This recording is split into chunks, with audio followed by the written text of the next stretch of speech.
nous attendions tous. C'est la construction de ma vie. C'est mon histoire, l'histoire du lieu, le soleil du lieu, la densité du lieu, le bruit du lieu, la justesse du lieu, l'usage du lieu. Un ensemble à respiration constante. Voilà ma mission, ma responsabilité. La construction commande. Jour, confondre. Le mode d'expression et sa fonction, habiter. Nous y habiterons. C'est bien beau de lever le crayon et de l'abattre, mais comment relire ce plan? Pas le regarder, le relire, le ressentir. Quel gueuloir pour confronter mes plans à l'espace, pour réverbérer leur matérialité. Le mot construction n'est pas la construction. Toute construction commence par le mot. Mot imprécis, mur mal construit, fondations imprécises, fonctions imprécises et tout s'effondre. Les mots doivent être dans ma tête. Les mots doivent être dans ma tête, être un summum de précision, apprendre le vocabulaire de chaque corps de métier. Maçon, plombier, électricien, sur le papier par le dessin. Nouveau mouvement ajouté par intervalle, ligne d'action répétée, un énoncé compliqué par les changements impliqués. Les affections de la tête, le mal des ardents, protéger les insensés, rehausser les plafonds, un chemin de ronde, les furibonds, l'inclinaison des planchers, déguiser les verrous. Des mots qui entourent la maladie, la maladrerie. Les murs penchent leurs confidences à mon oreille. Les souvenirs anciens, les sons s'entrelacent comme les murs se construisent. La construction imperceptiblement commence à se lever. Un vocabulaire préjugé de la forme architecturale, ma construction, une constellation. Il me demande où j'en suis-je et répond en biais. Où j'en suis à 300 pages de rature au recommencement. Tout ce qu'on ne voit pas parce qu'on le regarde de face. Pour une fois, regardez mon biais. Aujourd'hui, je demeure couché, l'asile entier dans ma tête. Il me faut 3 langues pour dire 3 choses à la fois. Le fond, la forme, la force, la fureur, la finitude, la fuite, la folie, le feu, la foi.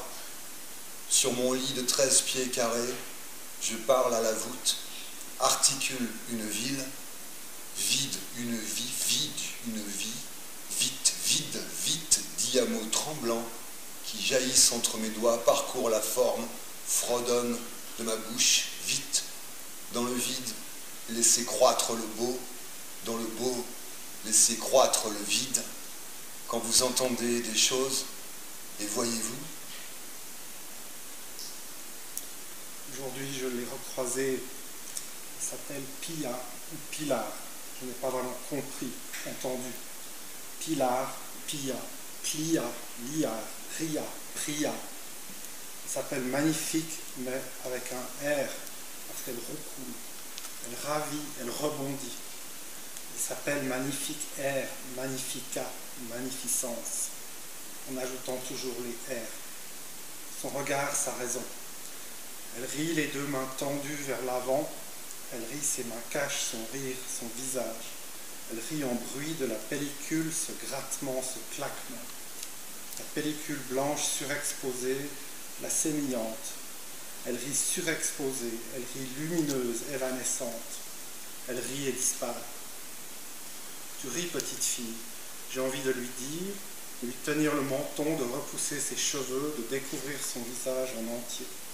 J'ai envie de lui saisir les mains, d'être à sa hauteur, d'approcher de la fente verticale de sa joue. J'ai envie de la mesurer, longueur, largeur, périmètre. J'ai envie de la parcourir. Aujourd'hui, adulte, trembler de ses peurs d'enfant, inventer une pièce d'enfance, des meubles miniatures. C'est sûr, certains auront des scènes à rejouer. Dinette, poupée, train, soldats, petite chaise, s'asseoir au bord, à ce niveau, à cet angle. Et s'ils veulent traîner la petite chaise d'un bout à l'autre de la pièce, d'un bout à l'autre du couloir et de la journée, qu'ils le fassent. Et s'ils veulent la jeter sur les murs, qu'ils le fassent. Salle d'armes, salle d'enfance, pièce aux larmes, pièce aux matériaux, pièce au miroir, pièce au silence, incurable, inviolable, invivable, des lieux pour invivre. Puis la dernière pièce, celle où mourir. Hier, il pensait me punir. La punition est éducation, disait-il. Me laissant dès 4 ans au bord de la route, je devais marcher jusqu'à la ruine la plus proche, m'y enfermer sans savoir combien de temps durerait cette punition et formation, disait-il. Toujours sans nourriture, il me fallait cependant survivre, et les ruines nourrissent peu. Observant cancrélase rongeur, observation et instruction, disait-il, j'appris à grignoter patiemment la matière, mur, béton plâtre, la matière sol, bois, ciment, carrelage, patiemment jusqu'à retrouver progressivement les formes immanentes. C'est ainsi que je peux affirmer connaître des matériaux, leur intimité exclusive, mieux que nul architecte. J'ai mâché, salivé, dégluti, vomi, bouché de matériaux, descendant jusqu'à mon intime. J'ai digéré, travaillé de l'intérieur, l'inimaginable m'a nourri. Plâtre, béton, ciment, bois furent mon sein maternel. Ingestion et initiation, disait-il. Architecte, je le suis jusqu'à la moelle. Aujourd'hui, la terre ne bouge pas, ne bougera plus. Il faut compter avec leurs mouvements, les séismes et arrachements. La terre ne bouge pas, je dois m'en assurer, les rassurer dans ce solide dont ils ont nécessité. La terre ne bouge pas, elle ne bouge plus d'une pièce à l'autre, d'un ouvert au fermé.